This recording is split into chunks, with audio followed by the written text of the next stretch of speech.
ठीक है, क्या क्वेश्चन था धीमान तुम्हारा? Let's go once again. Yes. हाँ सर। हाँ सर। तो मेरा क्वेश्चन था सर, मतलब जो जो मतलब जो बूढ़े बूढ़े लोग होते हैं सर, उनका उनका मतलब कि अगर उनका अगर कोई बीमारी नहीं था पहले और फिर मतलब अचानक से उनका हार्ट अटैक हो जाता है, तो मतलब कि क्या हेल्थ इंश्योरेंस को पैसा देना चाहिए उसके लिए? मैंने तुम्हारा ये क्वेश्चन मतलब। है कि अगर अगर उसका इंश्योरेंस है ही नहीं तो क्या चीज का पैसा? तुम्हारा क्वेश्चन मैं फ्रेम कर दे रहा हूँ। तुम्हारा क्वेश्चन ये है कि सपोज कोई एक आदमी है, 55 ईयर्स का है, ठीक है। अब तुमको ऐसा डर लग रहा है कि ये आदमी को हार्ट अटैक आ सकता है या कुछ आ सकता है, तो तुम चाहता है कि हम इसका इंश्योरेंस करवा लें। उसका हेल्थ इंश्योरेंस। हाँ। हाँ, तुम चाहते हो इसका इंश्योरेंस करवा लें, ठीक है। हाँ। तो तुमको अगर डर लग रहा है तो इंश्योरेंस कंपनी को तो डर लगेगा कि ये आदमी को कुछ हो सकता है। तो इंश्योरेंस हम्म। कंपनी भी थोड़ा सा डरेगा कि हम इसका इंश्योरेंस करें या नहीं करें, है कि नहीं? तो इस हाँ। केस में अगर जितना एज ज्यादा होगा ना उतना प्रीमियम ज्यादा होगा। क्या समझे बात को? अगर वो लोग रिस्क ले रहा है हम्म। तो वो प्रीमियम भी ज्यादा लेगा, ठीक है। जैसे मैं तुमको एग्जांपल देता हूँ। फॉर एग्जांपल, अगर तुमने 25 ईयर्स के एज में अगर मेडिक्लेम किया था, तो तुम्हारा मेडिक्लेम का सपोज कर लो 1 लाख रुपए का 2,500 रुपया लगेगा, ठीक है, फॉर द फैमिली, ठीक है। हम्म। लेकिन अगर तुम्हारा माने तुम्हारा अगर ये 55 हो गया तो ये 2,500 की जगह करीब करीब 20 से 22 हजार रुपया ले लेगा प्रीमियम। Because risk yes. उतना टाइम ज्यादा है। समझ मारिए बात। तो ये लोग क्या करते हैं, रिस्क एनालिसिस करता है, जितना ज्यादा रिस्क होगा उतना ज्यादा प्रीमियम। फेयर इनफ ना। कोई आदमी रिस्क ज्यादा लेगा तो उसका प्रीमियम ज्यादा लेगा, सही से बात है कि नहीं? तो तुमको अचानक ये यस। स्मार्ट बुद्धि आ रहा है कि हमारा जब बूढ़े लोग होंगे तो करा लेंगे, कल को कुछ हो जाएगा तो बच जाएंगे, तो ये बात उनको भी पता है। तुमको पता है एक चीज और बहुत इंटरेस्टिंग है कि अगर तुम एनुअल प्रीमियम मैंने हर साल का तुम इनका कस्टमर है ना, कि अगर तुम हर साल इनसे इंश्योरेंस करवाता है, जैसे तुमने 2020 में कराया था, फिर 21 में कराया, फिर 22 में कराया, तो ये लोग क्या करते हैं, आपको बेनिफिट्स देते हैं ज्यादा, ठीक है। सपोज करो 2020 में तुमने प्रीमियम भरा और तुम्हारा कुछ बीमारी नहीं आया, ठीक है। तो ये लोग तुमको ना टेन हम्म। परसेंट प्रीमियम का पैसा एड ऑन कर देते हैं, माने जितना का प्रीमियम था उसका 10% तुमको बेनिफिट और देते हैं, ठीक है। फिर 21 का भी तुमने हम्म। प्रीमियम भरा, यू आर अ कंटिन्यूस माने लॉयल कस्टमर हो तुम उनके, और उस टाइम भी तुमको 21 में तुमने कोई क्लेम नहीं किया तो ये लोग फिर से तुमको कुछ प्रीमियम एक्स्ट्रा देते हैं। तो अगर आप माने इनके संग बने हुए रहते हो, लगे एक लंबे कस्टमर हो, तो ये लोग आपको थोड़ा सा टेक केयर करते हैं, एडवांटेज देते हैं।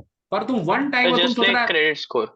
हाँ तुम सोच रहा है ना कि हम हमारा बीमारी होने वाला है, हमको बीमारी है, पेट में दर्द हो रहा है, हम अभी ले लेते हैं और हम उसका तुरंत क्लेम कर लेंगे। तो ऐसा नहीं होता, ये लोग भी कम होशियार नहीं है, ठीक है। ये लोग भी देख लेता कि बीमारी पुराना है कि माने अकस्मात है, फर्क होता है इसमें, है ना। Yes sir. पुराना बीमारी इन लोग को मालूम होता है कि ये पुराना बीमारी था, ठीक है। तो they are also very smart people. ऐसे मैं तो फिर बोला ना कि ये लोग तुमको प्रॉफिट कमाने नहीं देगा। चलो। सर मेरे को भी एकदम तुमको। डाउट। हाँ बोलो बोलो बोलो, अरे वाई नॉट। और ये जो धीमन बोला 65 के एज में वो उस टाइम मेडिक्लेम लिया और तब हार्ट 55। अटैक के लिए 55, हाँ। 55 में। और हाँ, अगर सेम चीज अगर एज 30 में हुआ तो प्रीमियम ज्यादा होगा या कम? कम होगा ना। माने हार्ट अटैक आने के बाद आप मेडिक्लेम नहीं ले सकते, हार्ट अटैक आने से पहले लेंगे ना। हाँ सर, हार्ट अटैक आने के पहले बट जब लिया उसके बाद ही हार्ट अटैक आया तो भी प्रीमियम कम ही रहेगा। नहीं नहीं, आपने तो 30 ईयर्स के एज में लिया ना। अब आपको हार्ट अटैक आएगा तो किसी को नहीं पता ना। आपने 30 ईयर्स की हम्म। एज में आपने इंश्योरेंस ले लिया था, ठीक है। अब उसमें थोड़ी ना लिखा हुआ है कि आपको हार्ट अटैक आएगा, ठीक है। लेकिन हम्म। आपने 30 ईयर्स में आपने इंश्योरेंस लिया तो आप अभी यंग हो, तो यंग का बीमार होने का चांसेस कम होता है, तो प्रीमियम कम होता है। बहुत कम होता द है। मोर आप जितना ज्यादा एज आपका बढ़ेगा उतना ज्यादा प्रीमियम होता है। जैसे फॉर एग्जाम्पल, अगर आप अपना लाइफ इंश्योरेंस 25 की ईयर्स में लोगे ना, तो आपका प्रीमियम कम होगा, आपको हर साल कम देना पड़ेगा। लेकिन अगर आपको सो के याद आया, जैसे अभी आज सर का वीडियो देखने के बाद याद आया कि हमको लाइफ इंश्योरेंस लेना है, और उस टाइम अगर आप 45 ईयर्स के हो, तब आपका प्रीमियम ज्यादा होगा, क्योंकि रिस्क ज्यादा है ना आपके साथ। जितना ज्यादा रिस्क उतना ज्यादा प्रीमियम। समझ में आ रही है बात को? यस। सर ठीक है। Last question. हाँ नो प्रॉब्लम, पहले इसको कंप्लीट कर दूं। तो एक लड़के ने 30 साल का था वो, जैसे इस वीडियो को देखने के बाद बहुत सारे बच्चे जो 30 साल के बोलो, मैंने तुम लोग सब तो 18 साल के हो, 18 के भी नहीं हो।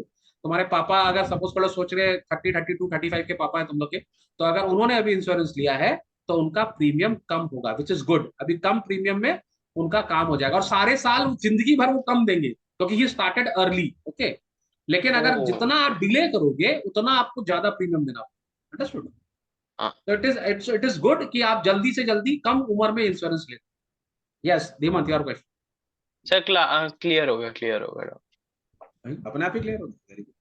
हाँ सर, मतलब कि मेरा क्वेश्चन था कि अगर मैं पहले लूंगा और मतलब कि 65 तक मतलब होते होते मेरा प्रीमियम बढ़ जाएगा क्या? फिर नहीं नहीं आपने नहीं बोल नहीं दिया नहीं, कि वो एक ही कांस्टेंट प्रीमियम रहेगा। रहेगा आपका, ठीक है, आपने जो लिया वो उसी हिसाब से कैलकुलेट करते हो लोग, वो आपका प्रीमियम नहीं बढ़ेगा। लॉयल एकदम कस्टमर की एकदम वजह आप से। अपना, वो बहुत बढ़िया है, तो जितना जल्दी आप करोगे उतना आपके लिए बढ़िया है। चलो, मरीन इंश्योरेंस कर लेते हैं फटाफट, कौन रीड कर रहा था, रीड करो फटाफट। हाँ, marine insurance is a contract of indemnity whereby the insurance company undertakes to indemnify the insured for the loss or damage to the ship or cargo or freight freight on account of marine adventure. It is a contract under which the insurer agrees to compensate the insured against risks incidental incidental to to marine advantage, marine marine adventure, adventure. आप policy of Marine marine adventure. Insurance में activity can out. आप सबसे पहले तुम लोग को ये समझना है कि मरीन में कितने तरह के डेंजरस होते हैं, ठीक है, आपकी शिप जा रही है इंडियन ओशन में, इसके अंदर कौन कौन से खतरे हैं शिप को। सबसे पहला खतरा क्या है, Glaciers. आइसबर्ग ना, अगर कोई आइसबर्ग से आपका शिप भिड़ गया, आजकल तो ये कम हो Iceberg. गया है खतरा, लेकिन ये भी एक खतरा है, बहुत बड़ा खतरा है, number one. Number two, cyclone में फंस गए आप, ठीक है, कोई टेम्परेट साइक्लोन आ गया वहां पर और आप उसमें फंस गए और आपको डैमेज हो गया, ठीक है। एक और पहले के जमाने में बहुत बड़ा प्रॉब्लम था पायरेट्स का, ठीक है, अगर डाकू लोग ने आप पे Yes. हमला कर दिया, ठीक है। इसके अलावा और भी बहुत तरह के खतरे हो सकते हैं, ठीक है, जैसे कि सुनामी आ गया सपोज कर लो, या शिप में किसी कारणवश फायर लग गया, ठीक है, और भी कोई इंश्योरेंस हो गया।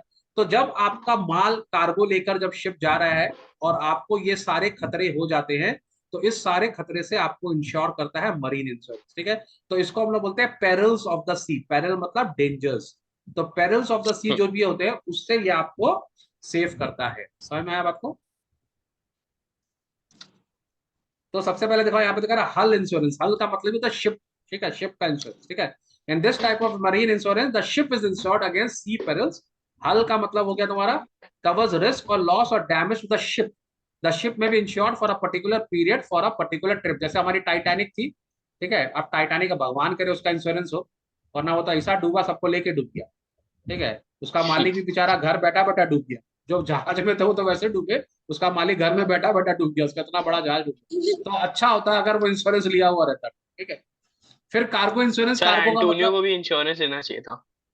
हाँ एंटोनियो को भी लेना चाहिए, सही बोला, उस जमाने में इंश्योरेंस था नहीं ना बेचारा, ठीक है। फिर कार्गो इंश्योरेंस का बात कर लेते हैं। कार्गो का मतलब शिप के अंदर जो सामान होता है, अगर शिप डूबेगा तो डूबेगा, संग में सामान भी तो नहीं डूबेगा है यस ना, सर। ऑल द स्पाइसेस, है ना, सारा स्पाइसेस गया पानी के अंदर, ऑयल, कभी कभी ऑयल टैंकर्स आते हैं वो डूब जाते हैं, पूरा का पूरा ऑयल भी पानी के अंदर, ठीक है। तो cargo means the goods being transported, उसका भी इंश्योरेंस करना पड़ता है, और फ्रेट इंश्योरेंस, ठीक है। इसको जरा रीड करो जल्दी से नीमंत। Yes sir. सर कहाँ पर है? ये रहा। अच्छा, cargo insurance. Cargo cargo cargo mean नहीं, अच्छा freight. Freight. Yes, sir. When freight is payable or at the port of destination, the shipping company may not get the freight if the goods are lost during the transit. Therefore, the shipping company may insure the freight to be received. This is called freight insurance. कभी कभी क्या होता है, shipping company को बोलता है भैया तू जब माल लेकर आएगा तभी तेरे को हम पेमेंट करेंगे, ठीक है। जैसे आप चाइना से माल लेकर आइए, चाइना वाले लोग क्या करते हैं, कार्टून के अंदर उन लोग को मांगा था, क्या नाम है, कोई सामान मांगा था, बुक मांगा था, वो लोग कागज भर के भेज दिया, रद्दी का कागज, ठीक है, मैंने गलत सामान भेज दिया वो लोग। तो जब वो लोग सामान लेकर तो आगे बेचारा लोग चाइना से, अब उन लोग को पता नहीं कि चाहे यहाँ पे जो माल है लोग चेक नहीं किया, लोग को चेक करना चाहिए। अगर गलत सामान आ जाएगा या रास्ते में किसी ने चोरी कर लिया, है ना, रास्ते में जो है क्रू है उसी ने चोरी कर लिया या कुछ कर लिया, तो लोग को फ्रेट के हिसाब से पैसा मिलता है, समझ में आ रहा बात को। तो हम्म। अगर वो लोग यहाँ पहुंचे और उनके पास उतना फ्रेट नहीं हुआ तो उनका नुकसान हो जाएगा, तो वो लोग अपना फ्रेट का भी इंश्योरेंस कर लेते हैं, समझ में, माने माल अगर रास्ते में कम बेसी हो जाएगा तो उसका भी इंश्योरेंस वो लोग करते हैं। जैसे तुम देखता होगा, जैसे हम लोग के यहाँ पे होता है ना, चीनी का बोरा आता है ना, जैसे अभी अभी इंडिया ने बहुत सारा ग्रेन अफगानिस्तान भेजा है वाया पाकिस्तान, तुम लोगों को पता होगा, पाकिस्तान के रास्ते से उन्होंने अफगानिस्तान गेहूं बेचा है, सोचो। तो पाकिस्तान के रास्ते से भेजा, पाकिस्तान से बोला भाई हमको रास्ता दो, हमको अफगानिस्तान माल भेजना है और हम लोग चैरिटी में दे रहे हैं। तो मालूम है, वो माल भी पाकिस्तानी लोगों ने लूट लिया बीच में ओ। हाँ, तो क्योंकि ऑब्वियसली वहां पर ऐसा कंडीशन चल रहा है अभी तो। तो माने वो लोग इस तरह के आदमी है, तो हम लोग क्या करेंगे? तो हम लोग को अपना माल का इंश्योरेंस कराना पड़ेगा ना, कि रास्ते में चोरी हो गया यस। या कुछ हो गया। ठीक है, ये तो खैर चैरिटी का था, गवर्नमेंट ऑफ इंडिया का था। सपोज कर लो एक ट्रेडर है, ठीक है, वो इंडिया से अफगानिस्तान वो ट्रेडिंग करता है, और वो ना पाकिस्तान को उसका रोड का पैसा भी देता है, उसका रोड यूज करने का पैसा भी देता है। माने इंडिया से माल एक्सपोर्ट कर रहा है वाया पाकिस्तान ऑन रोड, और पाकिस्तान को पेमेंट कर रहा है उसके रोड का, ठीक है, टैक्स दे रहा है, टोल टैक्स दे रहा है, हम्म। पर फिर भी उसका माल रास्ते में चोरी हो जाएगा, इसका तो नुकसान हो जाएगा, अफगानिस्तान इसको पैसा नहीं देगा। तो वो उसका इंश्योरेंस करवा लेता है कि पाकिस्तानी लोग कोई पैसा चोरी करेंगे तो उसका भी भैया इंश्योरेंस कर देंगे। फ्रेट। समझ में आ गया बात? तो इंपॉर्टेंस तुम लोग को समझ में आ ही गया। तो अब तुम लोग को समझ में आ गया life insurance, fire insurance, marine insurance क्या क्या होता है, तुम लोग को समझ में आ गया। इसको एक बार चार्ट को यस यस पूरा सर। सर। अच्छे से पढ़ लेना, ठीक है। और क्या नाम है, अगर कोई प्रॉब्लम हो तो मेरे को बोलना, हम लोग उसको फिर से करेंगे। ओके, तो आई होप ये चैप्टर यस खत्म सर। हो गया हो।